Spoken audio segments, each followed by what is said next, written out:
Kevin has been my best friend since we were 12.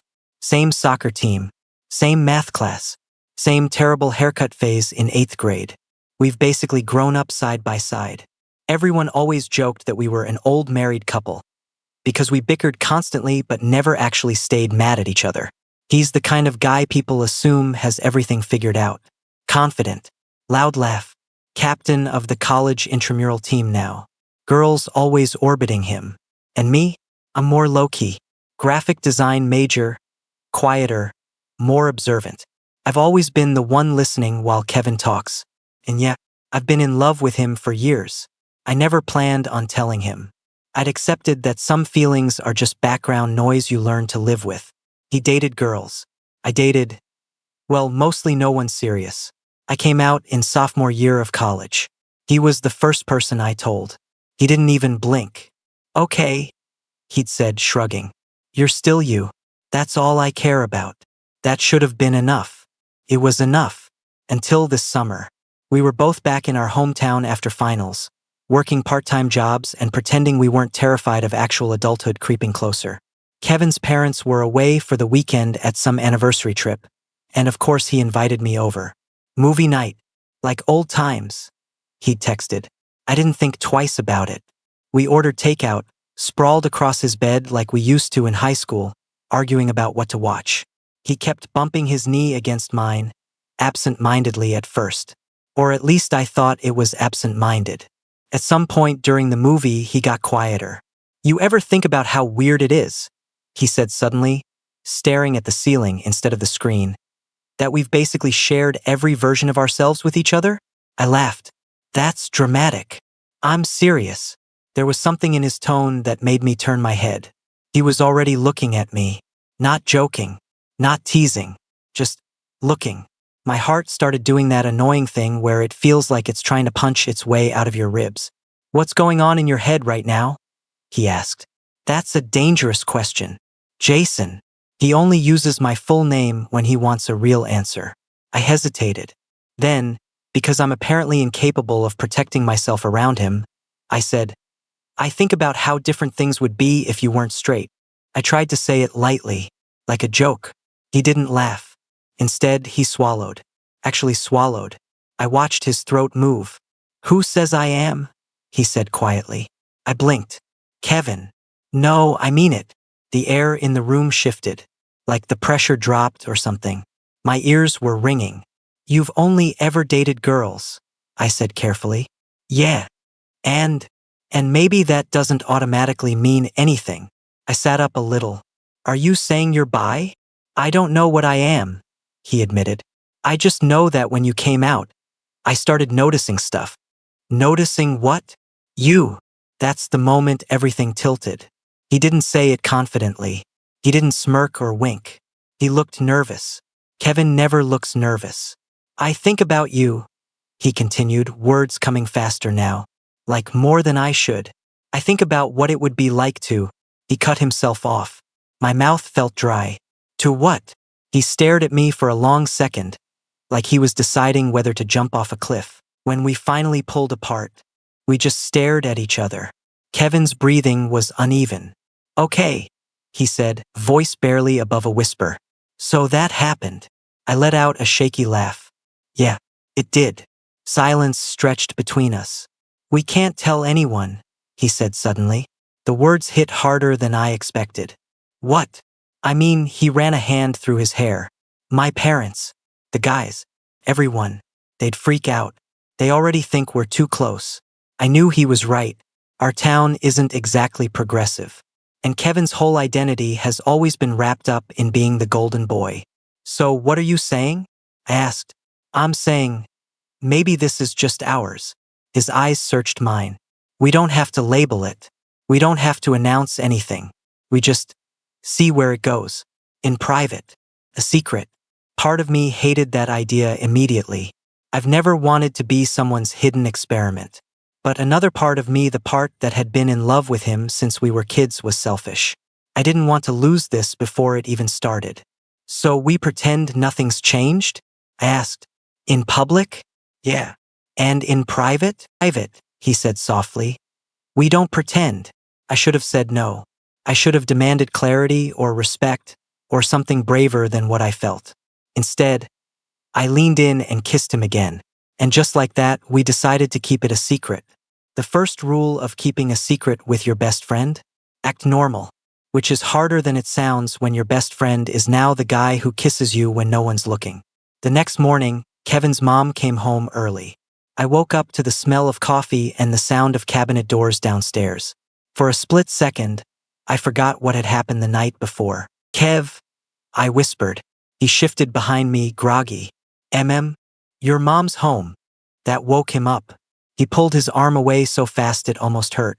We both sat up at the same time, looking at each other like we'd just robbed a bank. "Okay," he said, running a hand through his messy hair. "Okay, we're good. We just fell asleep watching a movie. On your bed.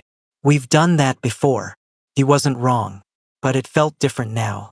Everything felt different. We went downstairs separately. I made sure to scroll on my phone for a minute in the hallway, just to create some distance. Kevin was already at the kitchen counter when I walked in, leaning casually against it like nothing in the world had changed. His mom smiled at me. "Morning, Jason. You boys stayed up late." "Yeah," Kevin answered smoothly. "Movie marathon." He didn't look at me. I didn't look at him. But I could feel it. The awareness. The electricity. When our fingers brushed reaching for the same coffee mug, it was quick. Accidental looking. Not accidental. Later that afternoon, after I left his house, he texted me. "Kevin, you good?" I stared at the screen longer than necessary. "Me, yeah." 3 dots appeared almost immediately. "Kevin, last night wasn't a mistake." I exhaled slowly. "Me, I didn't think it was." Another pause. "Kevin, I keep replaying it." That made my stomach flip. Me, same. There was something intense about texting him now. Every word felt loaded, like we were speaking in code. That night he called me. He never calls. We usually just text. "You busy?" he asked. "No. Come over." It wasn't a question. I should have hesitated. I didn't. This time, when I walked into his room, the air felt thicker. Anticipation humming under the surface. Over the next 2 weeks, we perfected the act. In public, nothing changed. We still joked, still shoved each other around, still argued about stupid stuff in front of our friends. If anything, Kevin overcompensated. He'd throw an arm around some girl at parties, flirt harder than usual. The problem with secrets, though, they grow heavier the longer you carry them. One Friday night, we were at a bonfire with our old high school crowd. Music blasting. Beer everywhere. The usual. Kevin was sitting next to me on a log. Then Tyler, one of the guys from our soccer team, nudged Kevin. "Bro, you and Emily ever gonna make it official?" he teased. Kevin laughed. "Chill. She's been into you forever." Emily, standing a few feet away, smiled shyly when someone mentioned her name. I looked at Kevin. Just for a second. He looked back at me, and in that tiny glance I saw it. Fear, confusion, and something else. Guilt. He stood up abruptly. "I need another drink." He walked away. I watched him go, the secret suddenly feeling a lot less romantic and a lot more complicated. Because the truth is, it's easy to keep a secret when it's just excitement. It's harder when real life starts pressing in. And I had a feeling that real life was about to do exactly that. That night at the bonfire, Kevin didn't come back to sit next to me. He stayed near the cooler, talking to people, laughing a little too loudly. Every now and then, I'd catch him glancing over. Quick looks, almost nervous ones.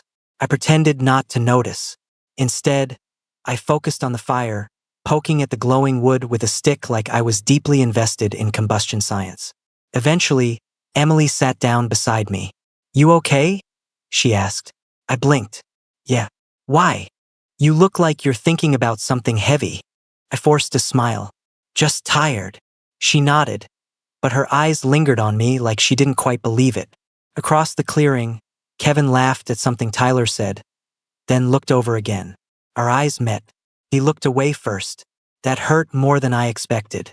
Kevin texted me at 1:14 a.m. "Kevin, did you leave already?" Me, yeah. A minute passed. "Kevin, can I come over?" I stared at the message, the echo of Emily's question still bouncing around my head. Me sure. He showed up 15 minutes later. I opened the door and he walked straight in like he always had. But the energy was different tonight. Tense. Unsettled. You okay? He asked. I almost laughed at the irony. I was gonna ask you the same thing. He exhaled, dropping onto my couch. That bonfire was awful. It was a bonfire. They're all overrated. That's not what I mean. I leaned against the kitchen counter, arms crossed. Then what do you mean? Kevin rubbed his face, frustrated. Everyone keeps trying to push me toward Emily. And it's complicated. I waited. You think I'm a jerk, he said suddenly. I don't think you're a jerk. But you think something. I hesitated. Kevin knows me too well. I think, I said slowly, that you're scared. He looked up at me. Scared of what? That this isn't temporary. Silence stretched across the room. Kevin stared at the floor like it might offer answers. I don't know what this is, he admitted quietly. I've never felt like this before. That doesn't mean it's wrong. I didn't say it was. But you're acting like it is. That landed. Kevin leaned back, eyes closing for a second. Do you know what it feels like? To wake up and realize the version of yourself you thought you were might not be real. I softened immediately. Yeah, I said. I do. His eyes opened. Oh, it was such a simple reaction, but it carried so much understanding. I'm not asking you to label yourself, I continued. I'm just asking you not to pretend I don't exist when other people are around. Kevin's jaw tightened. I'm not pretending you don't exist. You know what I mean. He did. The room felt heavy again. Then he stood up and crossed the space between us. I hate that I'm hurting you, he said. I'm not hurt. Jason. I sighed. Okay, maybe a little. His hand reached out, hovering near my arm before finally resting there. I'm trying, he said. I know. And I don't want to lose you. That was the thing. Underneath everything, the confusion, the secrecy, the tension, Kevin and I were still Kevin and Jason. Best friends who had memorized each other's lives. You won't, I said. His shoulders relaxed a little. Good. Then he smiled softly. Can I stay? You don't have to ask. We ended up on my couch, some random sitcom playing quietly in the background. I like this, he said after a while. What part? Hanging out without feeling like my brain's exploding. I laughed. That's a high bar. He nudged me. Shut up. A few minutes passed before he spoke again. You know what's weird? What? I've spent years telling you everything. And now there's this huge thing happening in my head that I don't even understand enough to explain. That's allowed, I said. You don't have to have a PowerPoint ready. He smiled at that. Then his head tipped sideways, resting against my shoulder. It was such a small gesture. Outside, a car passed. The TV laughed at its own joke. Somewhere down the street, a dog barked. Normal sounds. Normal night. Except my best friend was half asleep on my shoulder, holding my hand loosely between us like it was the most natural thing in the world. And for the first time since all of this started, the secret didn't feel heavy. Felt fragile. Like something worth protecting. I just didn't realize yet that secrets don't only get discovered by other people. Sometimes they start unraveling from the inside first. Things didn't fall apart all at once. It was slower than that. Quieter. Like a crack spreading through glass before you even realize it's broken. For about a week after that night on my couch, Kevin and I found a rhythm. We still hung out with friends, still acted like nothing had changed. But when we were alone, there was this ease between us that hadn't been there before. More talking, less panic. He started staying over at my place sometimes. Nothing dramatic, just late-night movies that turned into him falling asleep next to me. His arm draped over my stomach like it had always belonged there. And honestly, those moments meant more to me than anything else. Because when Kevin wasn't overthinking, when he wasn't worrying about labels or expectations or what other people would say, he was just Kevin. Warm, affectionate, soft in ways most people never saw. One Tuesday afternoon, we were grocery shopping together, which sounds painfully domestic, but it happened because Kevin texted, Kevin, I'm starving. Kevin, also I have no food. Kevin, come with me so I don't buy only frozen pizza. So we ended up wandering the aisles, arguing about cereal brands like an old couple. You can't seriously buy the off-brand one, I said. It tastes the same. It absolutely does not. Kevin grinned. You're such a snob. He bumped his shoulder into mine, casual and familiar. A woman pushing a cart passed us and smiled. You two are cute. Kevin froze. Not dramatically. Most people wouldn't have noticed. But I did. His smile faltered just a little. His posture shifted like he suddenly remembered where we were. We're not Dash, he started quickly. It's okay, the woman said kindly, already walking away. The moment lingered like an echo. Kevin grabbed a box of cereal off the shelf that he clearly didn't even look at. You okay? I asked quietly. Yeah, he said too fast. We walked in silence for a few seconds. That didn't bother me, he added. I didn't say it did. But you thought it did. I sighed. Kevin. He stopped the cart, turning to me. I just don't like people assuming stuff about me, he said. I nodded slowly. That's fair. But inside, something twisted again. Because I wasn't just stuff. I was real. And every time he flinched at the idea of people seeing us that way, it reminded me that this secret protected him more than it protected me. That night, Kevin stayed over. We were lying in bed, lights off, the quiet hum of my fan filling the room. Jason, he said into the darkness. Yeah. Do you ever regret telling people? I knew what he meant. Coming out. I thought about it. Sometimes, I admitted, life would be simpler if I didn't. But simpler isn't the same as happier. He was quiet for a long time after that. I don't know if I'm ready for complicated, he whispered. I turned toward him even though I could barely see his face. You don't have to be ready for everything right now, I said. Just be honest with yourself. He exhaled shakily. That's the scary part. I reached for his hand under the blanket. He squeezed back immediately. That reflex, that instinct to hold on said more than any label could. The unraveling started 3 days later. It was another bonfire. Smaller this time. Just a few of us at Tyler's place. Kevin and I arrived together, but parked separately like we always did now.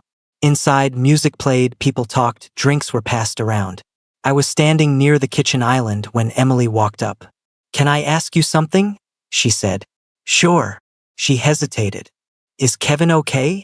The question caught me off guard. Yeah. Why? He's just different lately. My stomach dropped. How? She shrugged. Distracted. Not really here even when he's here. I forced a neutral expression. Probably work stuff. Maybe, she said softly. Her eyes studied me in a way that made me uneasy. You know, she added, he talks about you a lot. I laughed lightly. We're best friends. I know, but she didn't look convinced.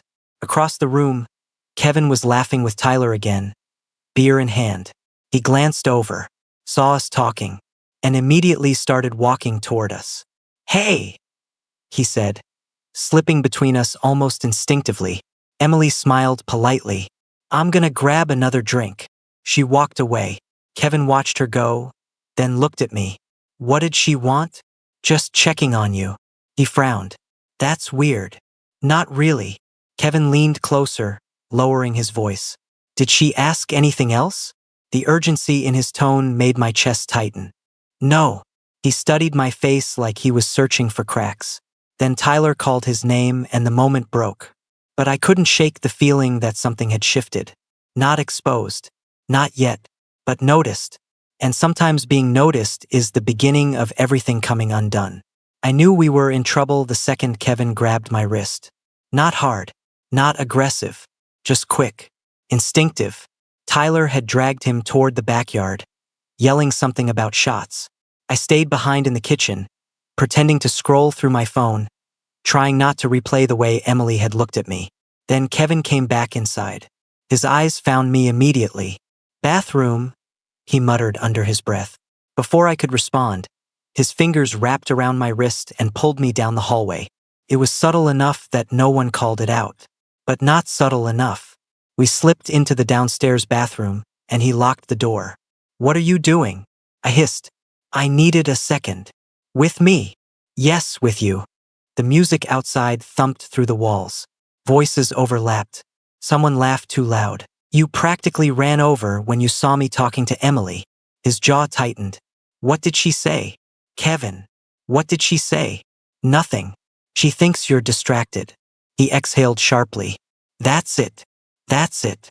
He ran both hands through his hair, pacing in the tiny space like a caged animal. I hate this, he muttered. Hate what? Feeling like I'm about to get caught doing something wrong. That stung. Is that what this is? I asked quietly. Something wrong. He stopped pacing. No, he said immediately. That's not what I meant. Then what did you mean? I mean, he struggled for the words. I've never had to hide something this big before. It's like I'm constantly on edge. I crossed my arms. Welcome to my world. That landed harder than I expected. He looked at me like he'd just realized something obvious and uncomfortable. Jason, you think this is new for me? I continued, keeping my voice low. I spent years filtering how I looked at you, how I talked about you, making sure no one figured it out. His expression shifted. Guilt. Again. I didn't think about it like that. I know. Silence pressed in around us. Outside, someone knocked on the bathroom door. Occupied. Kevin snapped. The footsteps retreated. He stepped closer to me then. I'm not ashamed of you, he said, softer now. I didn't say you were. But you're thinking it. I didn't answer, because part of me was. I'm scared, he admitted. Of what? That if this gets out, I don't get to take it back. I searched his face. Take what back? Being straight. The word hung there between us. I swallowed. Do you want to take it back? I asked. He didn't answer right away. And that silence? It was louder than anything he could have said. Another knock hit the door. Louder this time. Dude, hurry up. Kevin dropped his hand immediately, stepping away like we'd been burned. And in that split second, I felt it. The difference. When it was just us, I was something he reached for. The second the outside world pressed in, I was something he had to let go of. He unlocked the door first and stepped out. I followed a second later. No one seemed to notice, but I felt exposed anyway. The breaking point came an hour later. Tyler, already drunk, threw an arm around Kevin's shoulders. All right, real question, he slurred. When are you and Emily gonna stop pretending and just get together already? The group laughed. Emily rolled her eyes but didn't deny it. Kevin laughed too. Too easily. We'll see, he said. And then he looked at me. Not long. Just a flicker. But I saw it. The apology. The fear. The conflict. And something inside me finally cracked. I grabbed my jacket. Where you going? Kevin asked, immediately alert. Home. It's early. I'm tired. He hesitated, clearly debating whether to follow. Tyler pulled him back into the group before he could decide. Don't bail, bro. Kevin looked between them, between me, and he stayed. I didn't answer his texts that night, or the next morning, or the one after that. It wasn't punishment. It was space, because I needed to figure out something I'd been avoiding. Was I okay being someone's secret? Or was I slowly disappearing inside one? By the third day, Kevin showed up at my apartment without warning. I opened the door. He looked wrecked. You're ignoring me, he said. I needed space. For what? For me. He stepped inside without waiting to be invited. I didn't choose them over you, he said immediately. I didn't say you did. But you think I did. I held his gaze. You didn't follow me. His shoulders sagged. I can't just flip my whole life upside down overnight. I'm not asking you to. Then what are you asking? The answer had been sitting in my chest for days. I'm asking you to decide, I said quietly. If this is real, or if I'm just your confusion. The words hit him hard. I don't see you as confusion. Then what am I? He opened his mouth, closed it, tried again. You're the person I feel most myself with. That almost broke me. Then why does it feel like I'm the only one risking anything? The room fell silent. Kevin stared at the floor. And for the first time since this started, he didn't have an answer. Kevin didn't come up with an answer that night.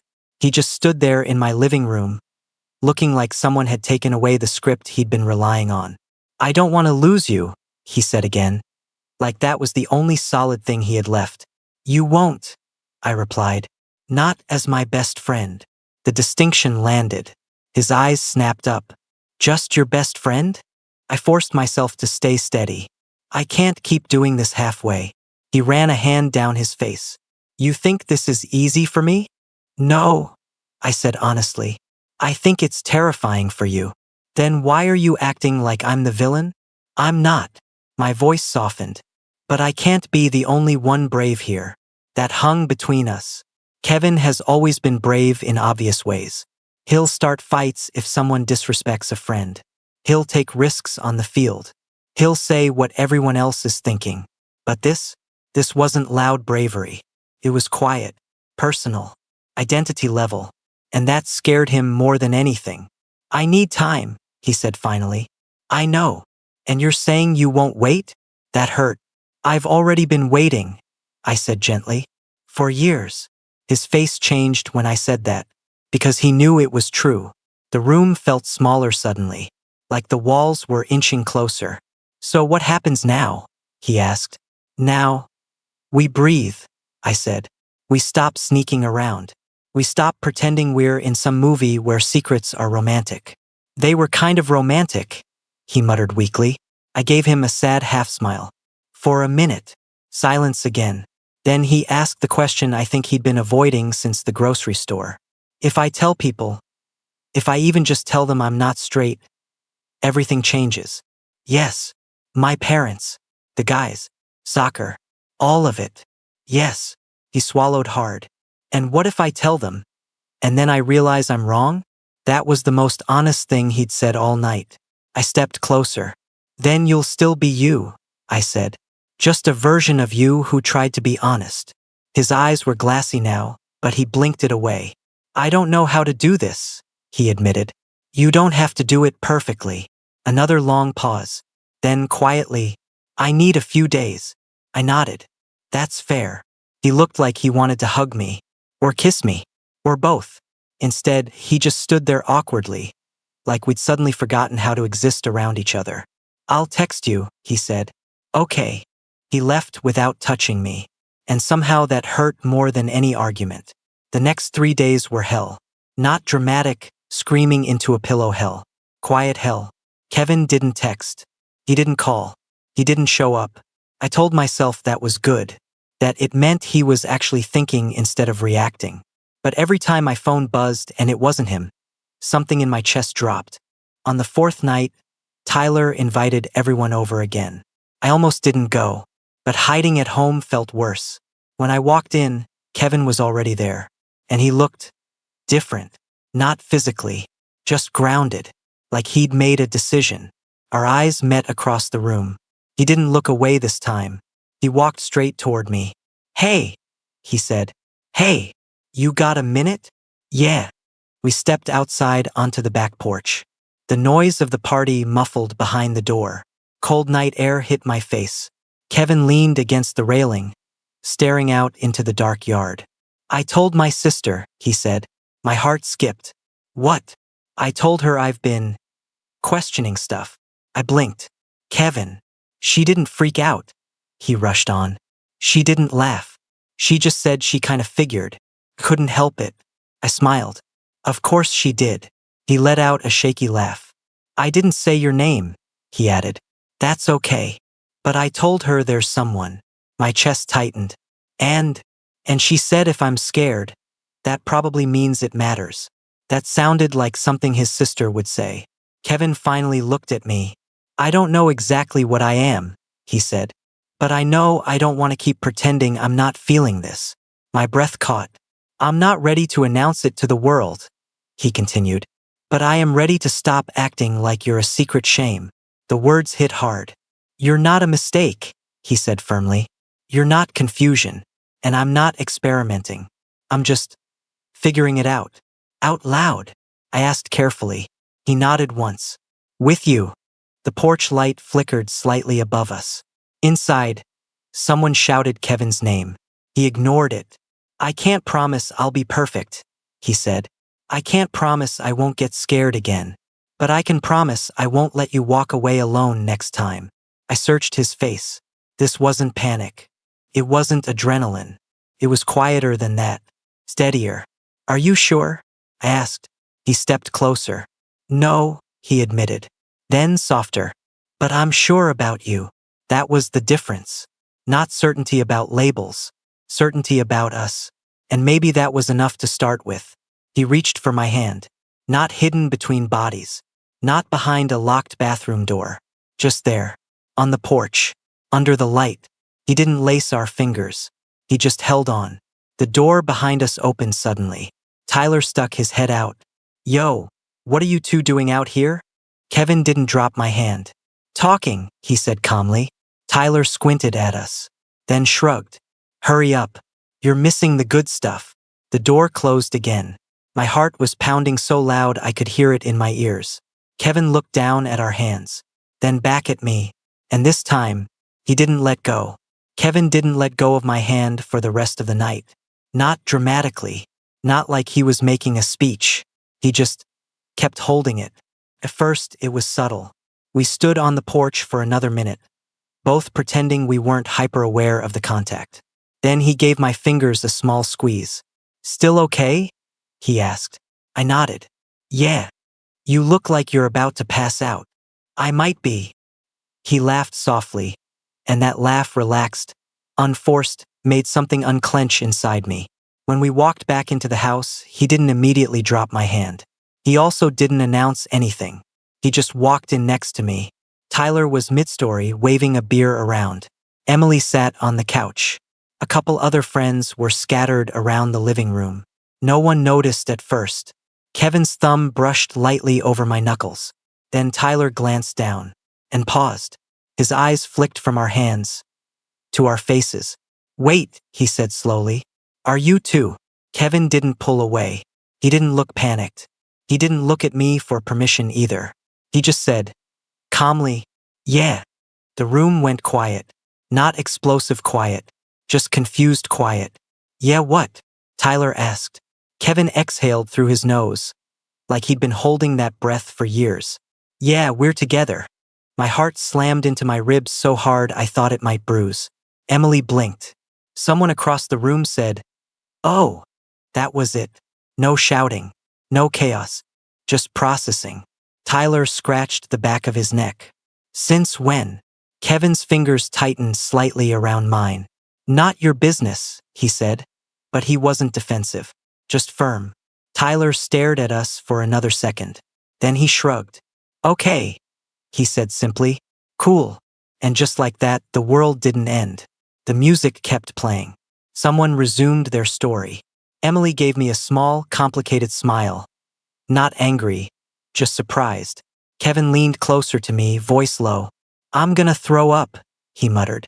I almost laughed from the relief. You did it, I whispered. He swallowed. Yeah.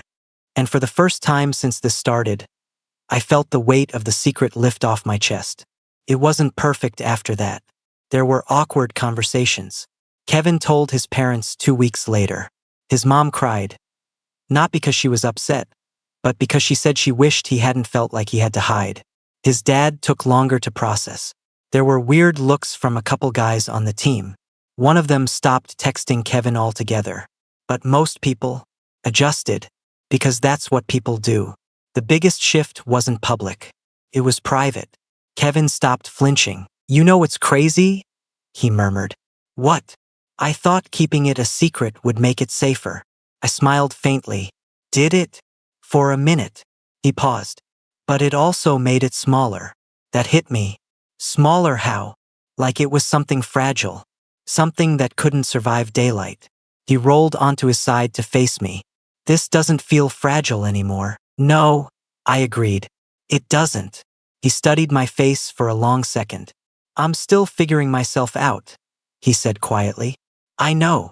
But I'm not confused about you. My chest tightened. You're not. I teased gently. He shook his head. You're not confusion.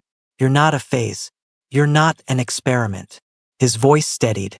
You're the person I want next to me when I'm scared. And when I'm not. That was it. That was the thing I'd been waiting to hear without even realizing it. Not a label. Not a grand declaration. Just certainty in us. The secret hadn't been about protecting us. It had been about protecting fear. And once Kevin stopped choosing fear, he chose me. If you told me a year ago that my straight best friend would end up holding my hand at parties and introducing me as his boyfriend, I would have laughed. If you'd told Kevin that, he probably would have punched you. But life isn't always about knowing exactly who you are from the start. Sometimes it's about being brave enough to admit when you don't. And sometimes it's about deciding that whatever you're figuring out, you don't want to figure it out alone. We almost kept it a secret forever. I'm really glad we didn't. There's this moment no one talks about after you stop hiding. It's not dramatic. It's not cinematic. It's just quiet. The first time Kevin introduced me as his boyfriend, we were at a barbecue his sister was hosting. Nothing huge. Just family friends and a few neighbors. I was nervous. Not because I doubted him, but because once you step into daylight, there's no stepping back into shadow without feeling it. We were standing near the grill when one of his mom's friends walked over. "And this is?" she asked, smiling at me. Kevin didn't hesitate. "This is Jason, my boyfriend." No pause, no correction, no awkward laugh after. Just simple, solid. My stomach flipped, but in the best way. She blinked once, then smiled wider. "It's nice to finally meet you. We've heard a lot about you." Finally. That word stuck with me. Later that night, when we were driving back to his place, I reached over and laced my fingers through his. "You were smooth back there," I teased. He smirked. "I've been practicing." "In the mirror?" "Shut up." But he didn't let go of my hand. It wasn't perfect after that. Kevin still had moments. Sometimes we'd walk into a new place and I'd feel his body tense slightly, like muscle memory hadn't fully caught up to reality. Sometimes he'd go quiet after a comment from someone that wasn't even outright mean, just ignorant. But the difference now, he talked about it. Instead of pulling away, he'd say, "That bothered me." Or, "I hate that I still get scared." And I'd tell him, "It's okay. You're allowed to take time." Because that's the thing I learned through all of this. Bravery isn't loud. It's not one big announcement on a porch. It's choosing the same truth over and over again, even when it's inconvenient. About 3 months after the porch night, we went back to that same bonfire spot. Same crowd, same fire pit, same terrible playlist. This time, we showed up together. Actually together. Kevin's arm rested casually across the back of the log behind me. Not claiming, not hiding, just there. Tyler tossed him a beer. "So," he said, grinning, "you guys still good?" Kevin glanced at me, then back at him. "Yeah," he said, "we're good." Tyler nodded once. "Cool." And that was it. No interrogation, no drama, just acceptance. Emily ended up dating someone else. Kevin and her stayed friendly. The world kept moving. And sitting there by that fire, I realized something else. The secret hadn't just been about protecting Kevin's image. It had been about protecting our fear of losing each other. Because deep down, I think we both believed that if we dragged this into the open, it would collapse. Instead, it got stronger. One night, months later, Kevin and I were lying in bed again. The same room where this whole thing started. He rolled onto his back, staring at the ceiling. "You ever think about how close we were to never doing this?" he asked. "All the time," I admitted. "If you hadn't said that thing during the movie, I almost didn't." "I know. I was terrified you'd pull away." "I almost did," I said honestly. He turned his head toward me. "Why didn't you?" I thought about it. Because I'd loved him for years. Because I was tired of pretending. Because sometimes the risk of losing something is smaller than the regret of never trying. Because it felt real, I said. He reached for my hand. "It is real," he replied. And there it was again. Not perfect certainty about the future. Not a neat label that solved everything. Just real. We started this as a secret. Two best friends trying to protect what they didn't fully understand. We thought hiding it would make it safer. Instead, it made it fragile. It wasn't until Kevin stopped asking, "What will people think?" and started asking, "What do I feel?" that things changed. And what he felt was me. Now, when someone jokes that we act like an old married couple, Kevin doesn't laugh it off. He grins and says, "Yeah, I guess we kind of are." And every time he says it, I think back to that first night. The nervous kiss, the whispered agreement. We can't tell anyone. We were wrong about that part, because the best thing we ever did was stop keeping it a secret.